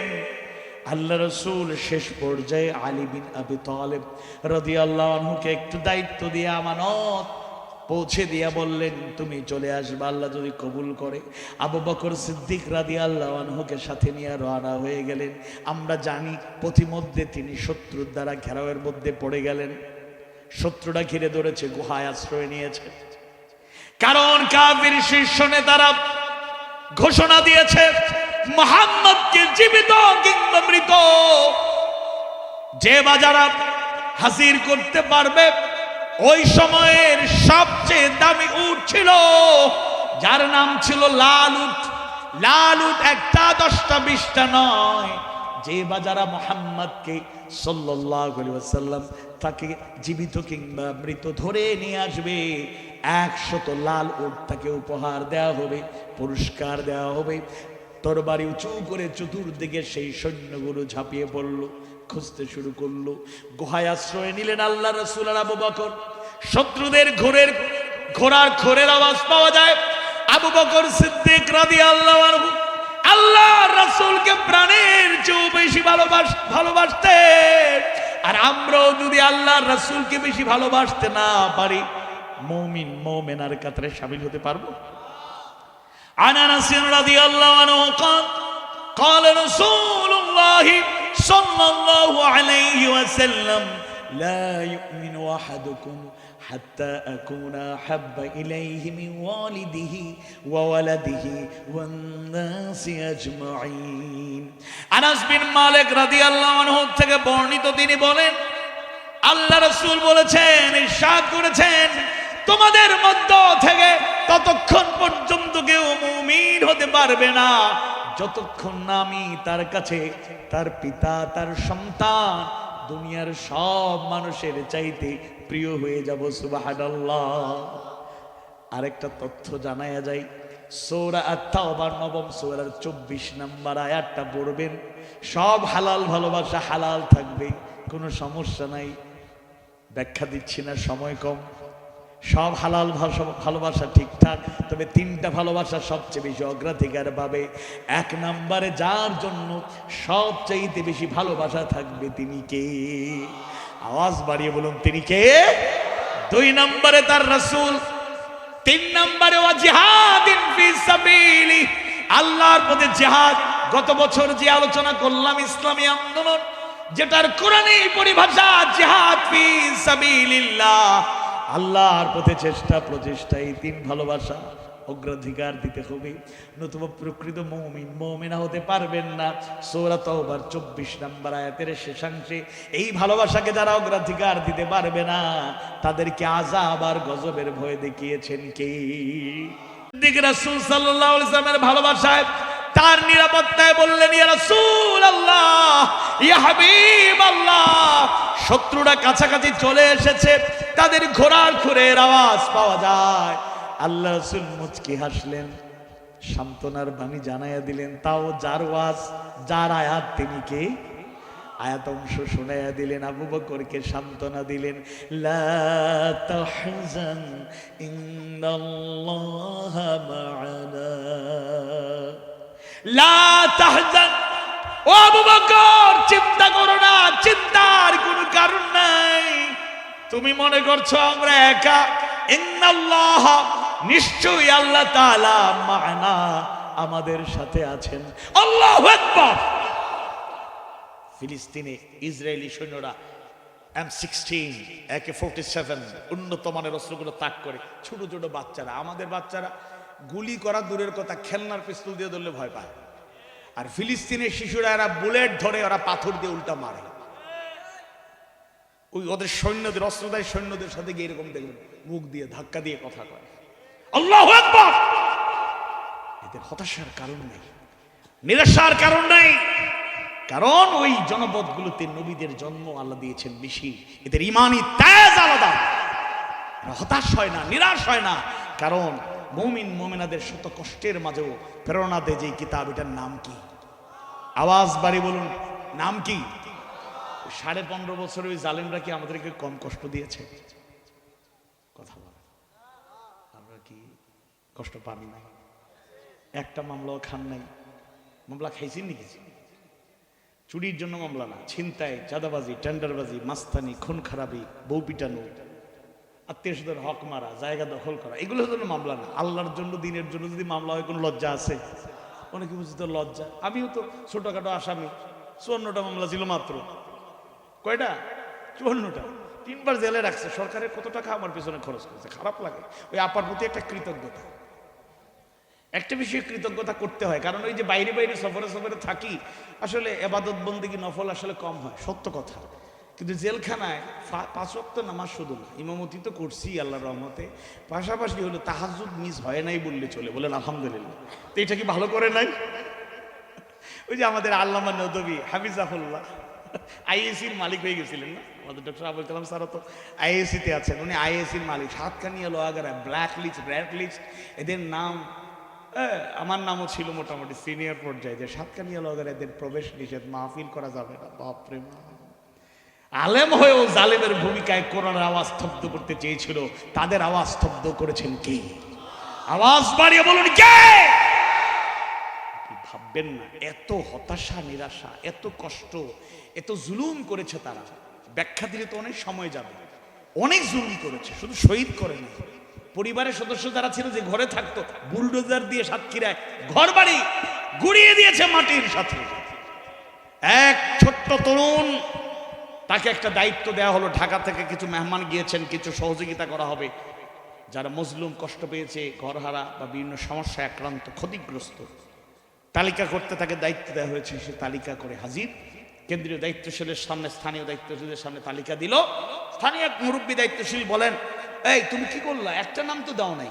কেন্দ্রীয় দায়িত্বশীল বলে, আরে আপনি বুড়া মানুষ, বলতে পারেন, এটা ছাত্র, এদের ব্রেন শার্ট, এরা সত্যি সুন্দর করে দেয়, এদের মতো তালিকা আপনারা করতে পারবেন না। বলছে না, এটা গোপন করেছে। কি বলেন? এরপরে বলছে, শুনেন, আমি অন্য কথা বলছি না, শুনলে বুঝতে পারবেন। কি? যে এই এলাকায় যারা ক্ষতিগ্রস্ত হয়েছে, 3 জনের নাম লিখলে তার পরিবারের কার নাম লিখতে হবে। সে নিজে ক্ষতিগ্রস্ত, কিন্তু সে তার নিজের নাম না লিখে অপর ভাইকে অগ্রাধিকার, অপর পরিবারকে অগ্রাধিকার দিয়ে দিয়েছে। এটাই হলো মজলুমদের হৃদয়ের সান্ত্বনা। আল্লাহু আকবার। কম কষ্ট তারা দেয় নাই। আল্লামা সাইদি রাহিমাহুল্লাহ 13টা বছর বিনা অপরাধে জেলে রাখল, 46 দিন রিমান্ডে নিল, ইনজেকশন পুশ করে দুনিয়ার থেকে বিদায় করল। এরপরে তাকে দুর্বল করতে পারেনি। লোভনীয় প্রস্তাব কি সহজ প্রস্তাব দিয়েছে? আল্লামা সাইদি মুক্ত হয়ে যাবেন আপনি, শর্ত একটা মেনে নিন, যাদের সাথে আছেন এদের সঙ্গ ছাড়ুন, প্রয়োজনে ক্ষমতার অংশীদার হয়ে যান, আলাদা ইসলামী দল করুন, আপনি প্রধান হয়ে যান, আমরা সাপোর্ট দেব, প্রয়োজনে উন্নত দুনিয়ায় চলে যান, আপনি দিনের দাওয়াত তাবলিগ দিয়ে দিয়ে বাকি জীবনটা কাটাই দিন, এদের সাথে সম্পর্ক রাখেন না। আল্লামা সাইদি মুচকি হাসতেন আর বসতেন, আমার রায়টা কি? যাবজ্জীবন কারাদণ্ড। ওই প্রথম যে রায়টা ছিল ফাঁসির রায়, ওইটা যদি আবার পুনর্বহাল করা হয়, হাসি মুখে ফাঁসির মঞ্চে জীবন দিয়ে শহীদ হতে প্রস্তুত, সিরাতে মুস্তাকিম ইকামতে দিনের পথ, হক পথ ছেড়ে দিতে প্রস্তুত নয়। এদেরকে কোনো হতাশা কেন আজ করতে পারে নাই জানেন? অন্যতম সূত্র হল আল্লাহর ওয়াজ। আল্লাহ তাআলা সূরা হামিমাস সাজদার 30 নম্বর আয়াত কারিমায় প্রকৃত মুমিনদের পরিচয় আর তাদের জন্য সুসংবাদ জানায় দেন। যে আয়াতগুলো পড়লে তাদের ঈমানি চেতনা বেড়ে যায়, হতাশ হয় না, নিরাশ হয় না, জান্নাতের পথে কষ্টকর হলেও তারা এগিয়ে যেতে চায়। ইন্নাল্লাযীনা ক্বালু, নিশ্চয়ই যারা বলে, ঘোষণা দেয়, রব্বুনাল্লাহ, আল্লাহ আমাদের রব, সুম্মাস্তাকামু, অতঃপর এই কথার উপরে অটল অবিচল থাকে, তাতানাজ্জালু আলাইহিমুল মালাইকা, তাদের কাছে ফেরেশতা নাযিল হন, জানায়া দেন, আল্লাহ তাখাফু, তোমরা ভয় করো না, ভয়ের কোনো কারণ নাই, ওয়ালা তাহজানু, চিন্তা করো না, চিন্তার কোনো কারণ নাই, ওয়া আবশিরু বিল জান্নাতিল্লাতী কুনতুম তুআদুন, আর সেই জান্নাতের সুসংবাদ শুনে খুশি হয়ে যাও, যার ওয়াদা তোমাদের সাথে করা হয়েছে। আল্লাহু আকবার। কোরআনের ওয়াজ, আল্লাহর ওয়াজ মানুষকে চেতনা বৃদ্ধি করে, হেদায়েতের পথে অটল অবিচল রাখে। টু দ্য পয়েন্ট, ওয়া শিফাউল লিমা ফিস সুদূর, এই পয়েন্টগুলোর ব্যাপারে খুব বেশি আলোচনা প্রয়োজন হবে না, এই পয়েন্টগুলো সবার কাছে পরিষ্কার, শুধু টাচ করে যাব ইনশাআল্লাহ। আমাদের অন্তরে ওয়া শিফাউল লিমা ফিস সুদূর, অন্তরে যত রোগ বালাই, অসুস্থতা, দুর্বলতা, উইকনেস আছে, এগুলো দূর করার জন্য শিফা হলো মহাগ্রন্থ আল কোরআন। সুবহানাল্লাহ। কি কি দুর্বলতা, কি কি অসুস্থতা? নাম্বার 1 অজ্ঞতা, ইগনোরেন্স, না জানা, মূর্খতা।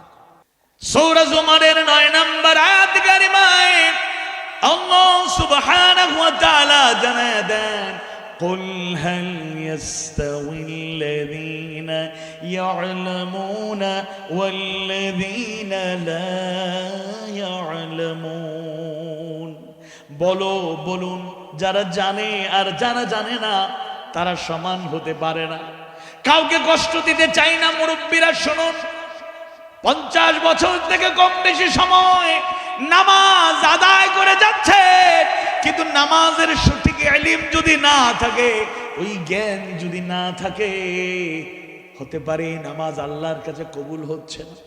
বছরের পর বছর রোজা রাখছি, শিক্ষা গ্রহণ করতে পারলাম না, হজ করার পর জীবনে পরিবর্তন আসলো না, যাকাত দেওয়ার নীতি অবলম্বন করার পরেও আমার অর্থনৈতিক সমৃদ্ধিকে বরকতময় করতে পারলাম না, জীবনটা পাল্টাতে পারলাম না।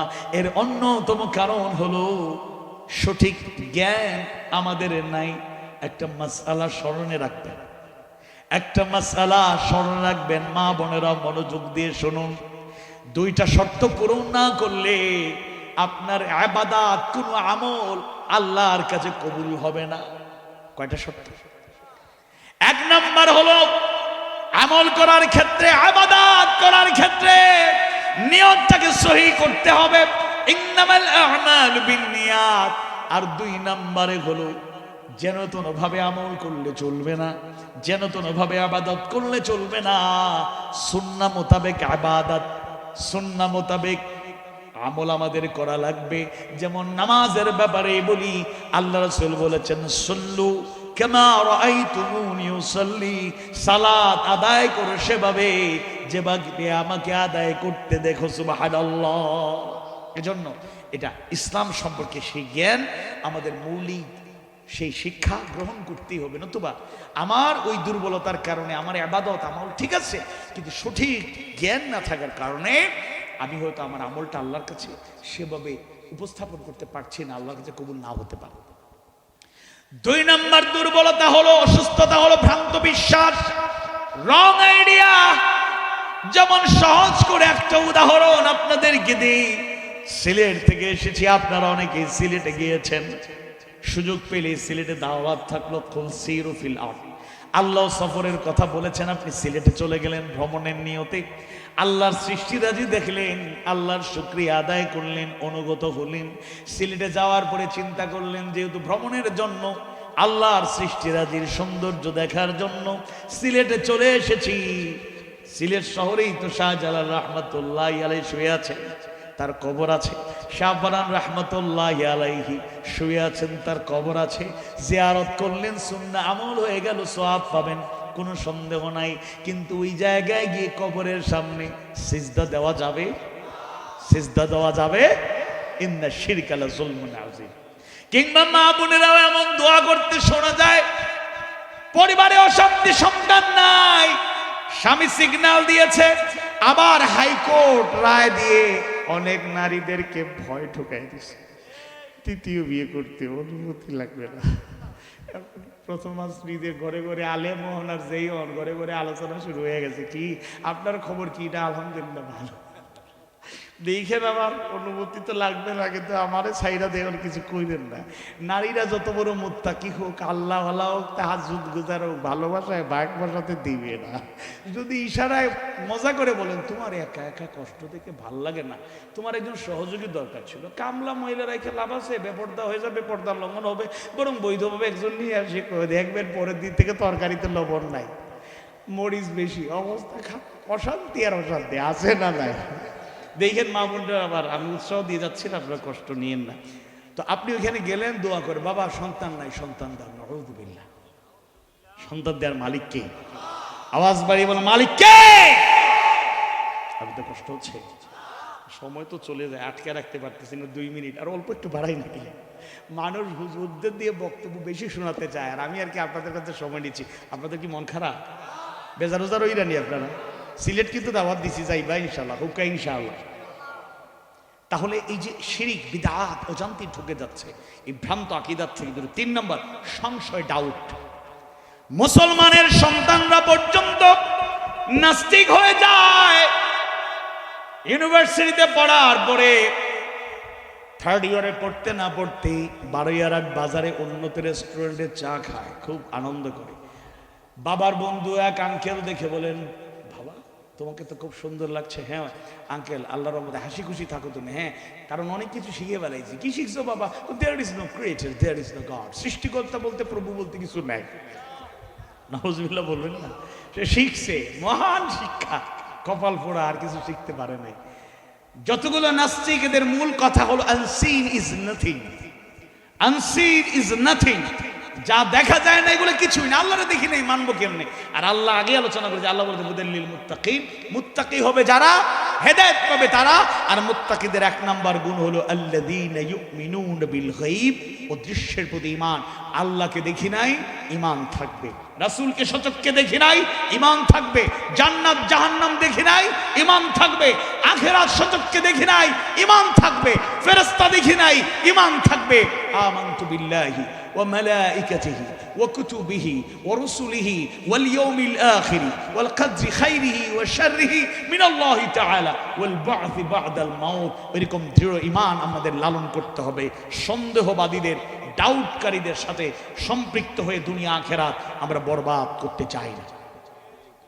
4 নাম্বার হলো বক্রতা, পাকা পথ বাছাই করে নেয়। 5 নাম্বার হলো অন্ধতা, অন্ধের মতো বিপদগামিতার দিকে ধাবিত হয়। যার তার অনুসরণ করে, নিজে দাবি করে মুসলমান, কিন্তু সামান্য চিন্তা করলে সে অন্ধের মতো ইসলাম মানছে না। কোরআন মানে না, হাদিস সুন্নাহ মানে না, বস্তা পচা রাজনীতির পিছনে দৌড়ায়।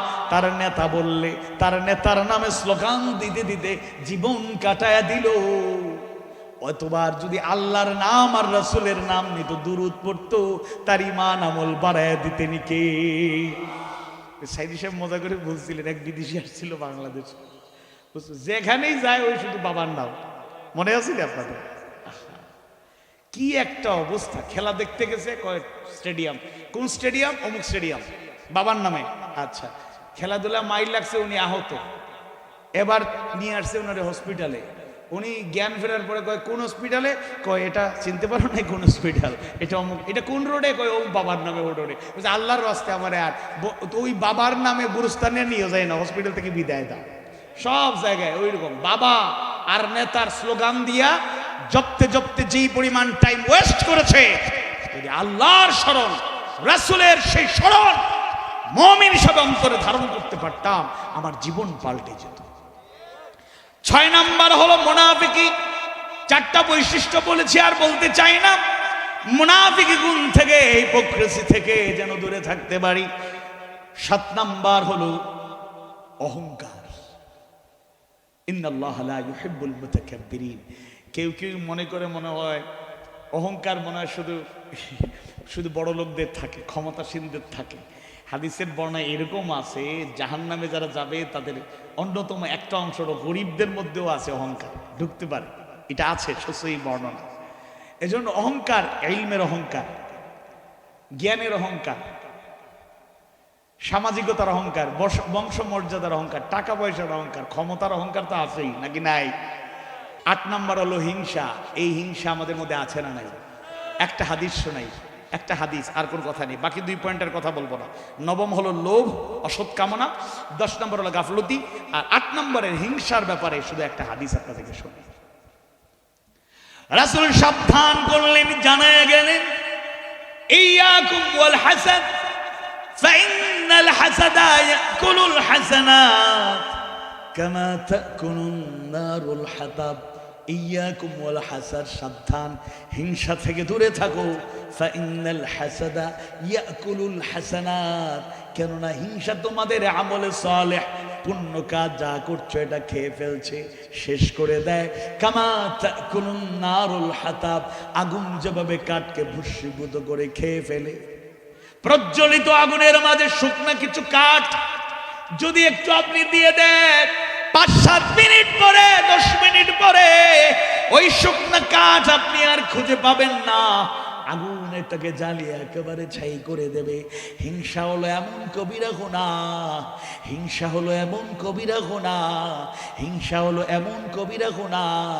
আপনার আমল ভালো, আপনার ঈমান ভালো, আপনি আসলেই চমৎকার আদর্শের অধিকারী, কিন্তু অজান্তেই কবিরা গুনাহ আপনার অন্তরে লালন করার কারণে ওই হিংসা আপনার আমলগুলো খেয়ে খেয়ে শেষ করে ফেলছে। সাবধান থাকতে হবে। ওয়াশিফাউল লিমা ফিস সুদূর, অন্তরে যত দুর্বলতা আছে, অসুস্থতা আছে, উইকনেস আছে, দূর করার জন্য একটা কিতাবের কাছে ফিরে আসতে হবে। কষ্ট করে একটা, এই আওয়াজ করে এই কিতাবের নামটা বলুন কি? আওয়াজ বাড়িয়ে বলুন কি? আল কোরআন।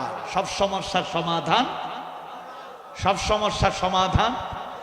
নারায়ে তাকবীর, নারায়ে তাকবীর। আল কোরআনের আলো, সংসদে জালো, হাদিস সুন্নাহর আলো, সব সমস্যার সমাধান দিতে পারে আল কোরআন। নারায়ে তাকবীর। আল্লাহ তাআলা বুঝার তৌফিক দিন, বলুন আমিন। তাহলে অজ্ঞতা থেকে, ভ্রান্ত বিশ্বাস থেকে, সংশয় থেকে, বক্রতা থেকে, অন্ধতা থেকে, মুনাফিকি থেকে, অহংকার থেকে, হিংসা থেকে, লোভ লালসা, অসৎ কামনা থেকে, গাফলতি থেকে যদি উদ্ধার পেতে চাই, মনের রোগ দুর্বলতা দূর করতে চাই, শিফা হিসাবে, মহৌষধ হিসাবে, বেস্ট মেডিসিন হিসাবে কোরআনকে গ্রহণ করতে হবে। কোরআনের সলিউশন, কোরআনের যে সমাধান, এগুলো থেকে দূরে থাকার যে নির্দেশনা যদি মানতে পারি, দুনিয়াতেও সফল, আখিরাতেও সফল। 10ম সূরা সূরা ইউনূসের 57 নম্বর আয়াতে কারিমার আলোকে কোরআনের 4টি অনন্য নির্দেশনা, 4টি বৈশিষ্ট্য, 4টি গুণাবলী, 4টি কথা কোরআন হাদিস সুন্নাহর আলোকে বাস্তবতার নিরিখে বর্তমান প্রেক্ষাপটকে প্রাধান্য দিয়ে বলার চেষ্টা করলাম। 1 নম্বর, কোরআন হলো আল্লাহর পক্ষ থেকে, আমাদের রবের পক্ষ থেকে ওয়াজ, যেন আমরা উপদেশগুলো গ্রহণ করতে পারি, এখান থেকে উৎসাহ নিতে পারি। আবার জাহান্নামের ভয় দেখিয়ে, মৃত্যুর কথা স্মরণ করিয়ে দিয়ে, আল্লাহর কথা স্মরণ করিয়ে দিয়ে যে ইমানের পথে আমাদেরকে এগিয়ে নিয়ে যায় জান্নাতের পথে, এর থেকে যেন শিক্ষা নিতে পারি। 2 নম্বর, অন্তরে যত রোগবালাই আছে, দুর্বলতা আছে, তার থেকে যেন এগুলো দূর করার জন্য যেন কোরআনকে গ্রহণ করতে পারি। আর মুমিন মুমিনা যদি হয়ে যায়, তাহলে আল্লাহর পক্ষ থেকে কোরআনের মাধ্যমে আমরা হেদায়েত পেয়ে যাব এবং আল্লাহর রহমতের ছায়ায় আমরা সবসময় থাকব। তিনি দুনিয়া আখিরাতে উভয় জগতেই আমাদের রহমতের সৌন্দর্য দিয়ে আমাদের ঢেকে রাখবেন, আগলে রাখবেন, হেফাজতে রাখবেন, মর্যাদা বুলন্দ করবেন ইনশাআল্লাহ। ঐতিহ্যবাহী চট্টগ্রামের মিরসরাই আবু তোরাবের অন্তর্গত খরমাওয়ালা গ্রামে সুপরিচিত ব্যক্তিত্ব, কোরআন প্রেমিক মানুষের অত্যন্ত আপনজন, শ্রদ্ধেয় ব্যক্তিত্ব আলহাজ আব্দুল হক নিজামী সাহেব হাফিজাহুল্লাহর উদ্যোগ এবং সার্বিক ব্যবস্থাপনায় 40তম বার্ষিক দিনী মাহফিলের সমাপনী লগ্নে আপনার শাহী দরবারে হাত তুলেছি। রব্বুল আলামিন এই মাহফিলটাকে শুরু থেকে শেষ পর্যন্ত কবুল আর মঞ্জুর করে না। মাহফিল বাস্তবায়নের জন্য দেশ থেকে, প্রবাস থেকে, এলাকা থেকে, এলাকার বাহির থেকে যারা দোয়া করলেন, পরামর্শ দিলেন, টাকা পয়সা দিয়ে সহযোগিতা করলেন এবং কষ্ট করে যারা অংশগ্রহণ করলেন, সবার আন্তরিকতা, সহযোগিতা কবুল আর মঞ্জুর করে নাও আল্লাহ। রব্বুল আলামিন সবার হায়াত আর রিজিকে বরকত দাও, হালাল উপার্জনের রাস্তাকে প্রশস্ত করে দাও, দুনিয়া আখিরাতে উভয় জগতে কামিয়াব হওয়ার মতো ঈমান আর আমল দান করো। বিশেষ করে আলহাজ আব্দুল হক নিজামী, যিনি অক্লান্ত পরিশ্রম করে এই মাহফিলটা প্রতি বছর সুন্দর করে বাস্তবায়ন করেন, আল্লাহ আপনার বান্দার প্রতি রহম করুন, তার হায়াত আর রিজিকে বরকত দিন, হালাল উপার্জনের রাস্তাকে প্রশস্ত করুন, মর্যাদা বাড়ায় দিন। এই কাজগুলো যেন অনন্তকালের জগতে জাহান্নামের আগুন থেকে বাঁচার জন্য আর জান্নাতে যাওয়ার মতো একটা বড় ওসিলা হয়, আল্লাহ তুমি কবুল করো। কেউ জানি না, বলতে পারবো না, আজকের এই মাহফিল কারো জীবনে শেষ মাহফিল কিনা আল্লাহ। কেউ জানি না, বলতে পারবো না, আজকের এই রাত কারো জীবনে শেষ রাত কিনা আল্লাহ। বেঁচে থাকলে হয়তো সুযোগ থাকলে তিনিও থাকতেন। আমাদের শ্রদ্ধাভাজন আজকের মাহফিলের পরিচালক, যার শ্বশুর ইন্তেকাল করে দুনিয়া ছেড়ে চলে গেলে, রব্বুল আলামিন কেউ জানি না কার কাছে কখন মালাকুল মউত হাজির হয়ে যাবে। 100 বছর বয়সে বেঁচে থাকতে দেখি, আবার সন্তান দুনিয়ায় আসে মৃত অবস্থায়। 80-90 বছরে বেঁচে থাকতে দেখি, আবার 10-15 বছরে শিশু কিশোরী দুনিয়া ছেড়ে চলে যায়। 60-70 বছরে বেঁচে থাকতে দেখি, আবার 25-30-35 বছরের টকবকে যুবক যুবতী দুনিয়া ছেড়ে চলে যাওয়ার সংবাদ আমাদের কানে আসে। রব্বুল আলামিন সবার খবর তো জানি না, আপনি ভালো জানেন। অন্তত নিজের ব্যাপারে দুর্বল ইমানদার এই কথা বলতে পারি, মালাকুল মউত যদি আমার কাছে হাজির হয়ে যান, ভালো ইমানদার হতে পারি নাই, জান্নাতে যাওয়ার মতো আমল ইবাদত করতে পারি নাই, এই মুহূর্তে যদি মালাকুল মউত হাজির হয়ে যান, জান্নাত ছাড়া কোনো উপায় থাকবে না। আমরা শয়তানের ওয়াসওয়াসায় পড়ে গুনাহ করেছি, নফসের ধোঁকায় পড়ে নাফরমানি করেছি, দুনিয়ার লোভ লালসার পেছনে ছুটতে গিয়ে সীমা লঙ্ঘন করেছি, অনেক ভুল ভ্রান্তি হয়ে গিয়েছে। রব্বুল আলামিন বয়সের কারণে, যৌবনের তাড়নায় বিপথগামিতার দিকে ধাবিত হয়েছি। আমরা আমাদের নিজেদের গোনার জন্য, অপরাধের জন্য, ভুলের জন্য অনুতপ্ত। ওয়াদা করছি ভুলগুলো আর করব না। দয়া করে, মায়া করে জিন্দেগির সমস্ত গুনাহ খাতা মাফ করে দাও। রব্বানা ইন্নানা আমান্না ফাগফির লানা যুনুবানা ওয়া কিনা আযাবান নার। রব্বানা যালামনা আনফুসানা وإن لم تغفر لنا وترحمنا لنكونن من الخاسرين। রব্বুল আলামিন, আমরা যারা হাত তুলেছি, আজকের মাহফিলের মুহতারাম সভাপতি মাওলানা শফিকুল ইসলাম নিজামী হাফিজাহুল্লাহ আলোচনা করেছেন। নন্দিত আলেমে দ্বীন ডক্টর মাওলানা আবুল কালাম হাফিজাহুল্লাহ, মাওলানা ইমদাদুল হক নিজামী হাফিজাহুল্লাহ, মাওলানা এইচ.এম. ফারুক হোসেন নিজামী হাফিজাহুল্লাহ, মাওলানা ইসমাইল হোসেন নিজামী হাফিজাহুল্লাহ, আয়োজক বৃন্দ, উপস্থিত বয়োবৃদ্ধ মুরব্বীরা, পর্দার আড়ালে মা বোনেরা, শিশু কিশোররা, তরুণ যুবকরা, রাস্তাঘাটে বাড়ি ঘরে যেখান থেকে হাত তুলেছি, আল্লাহ প্রত্যেকটা হাতকে আপনি কবুল আর মঞ্জুর করে দিন।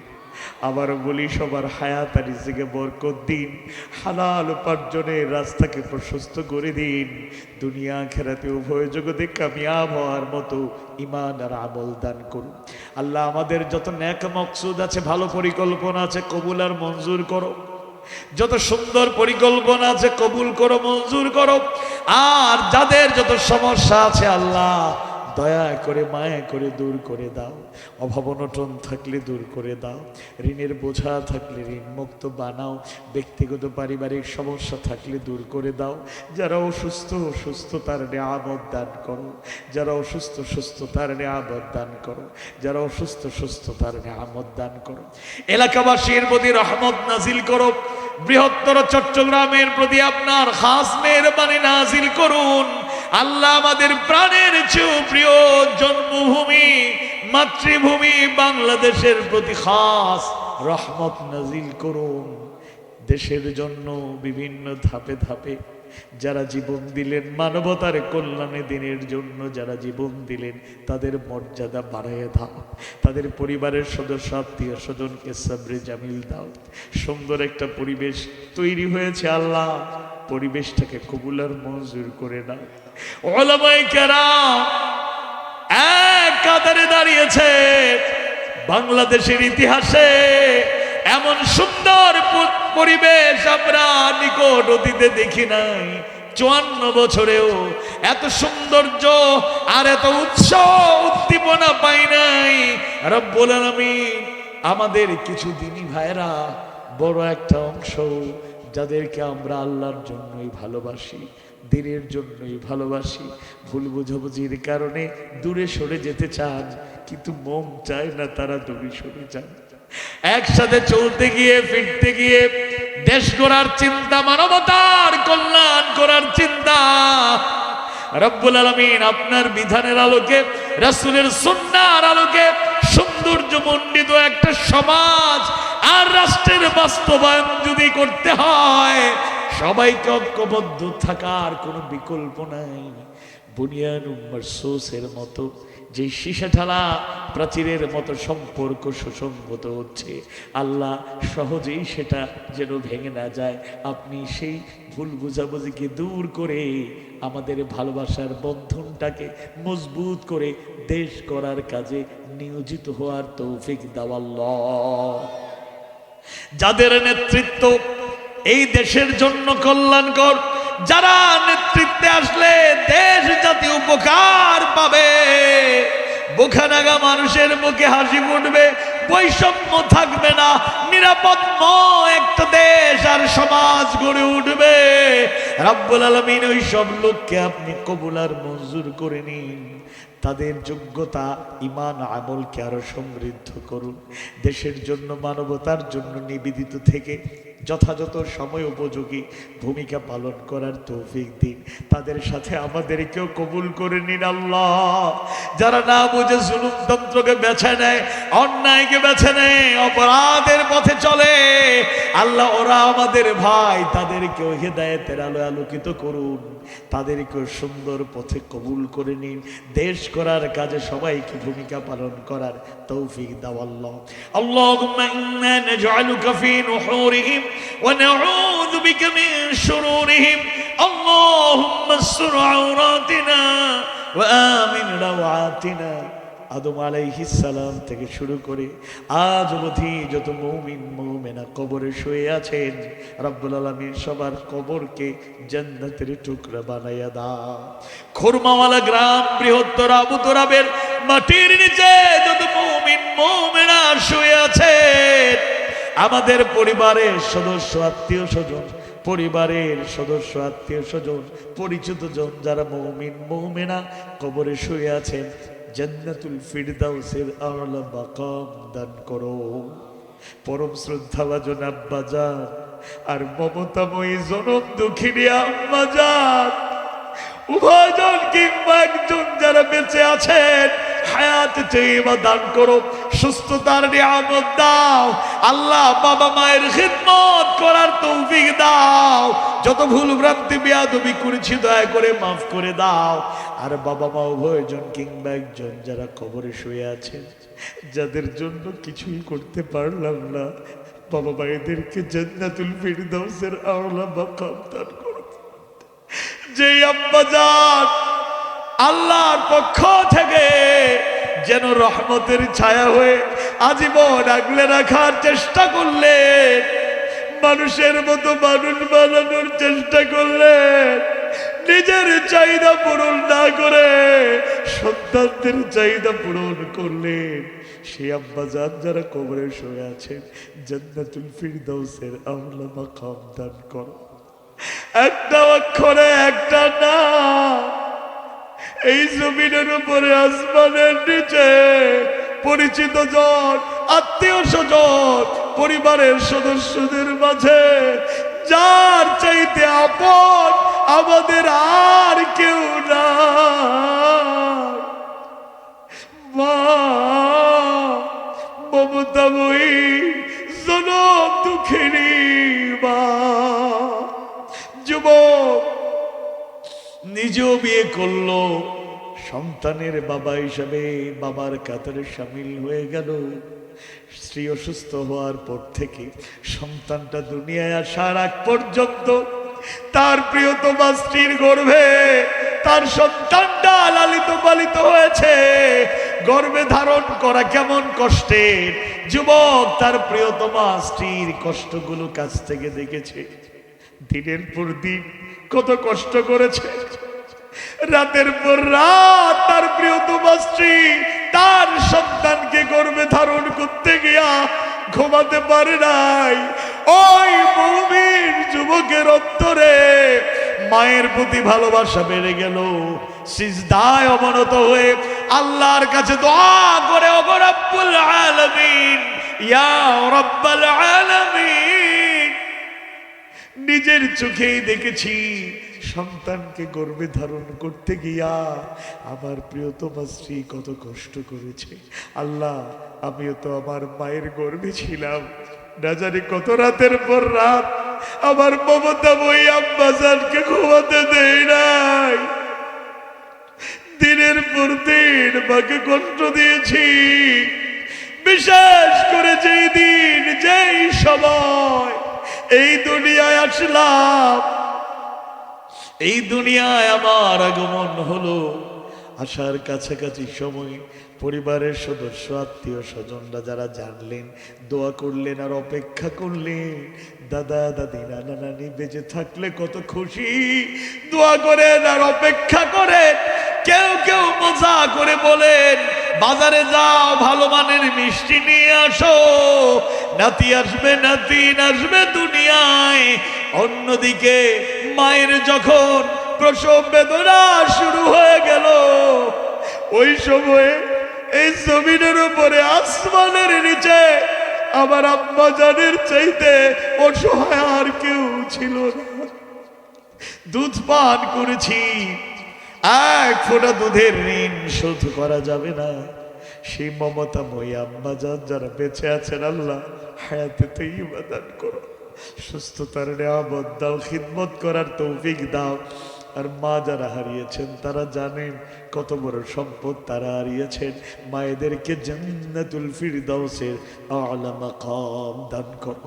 রব্বির হামহুমা কামা রব্বায়ানি সগীরা, রব্বির হামহুমা কামা রব্বায়ানি সগীরা, রব্বানা হাব লানা মিন আজওয়াজিনা وذرياتنا قرة أعين واجعلنا للمتقين إماما ربي زدني علما ربي اشرح لي صدري ويسر لي أمري واحلل عقدة من لساني يفقه قولي سبحان ربك رب العزة عما يصفون وسلام على المرسلين والحمد لله رب العالمين آمين آمين برحمتك يا أرحم الراحمين.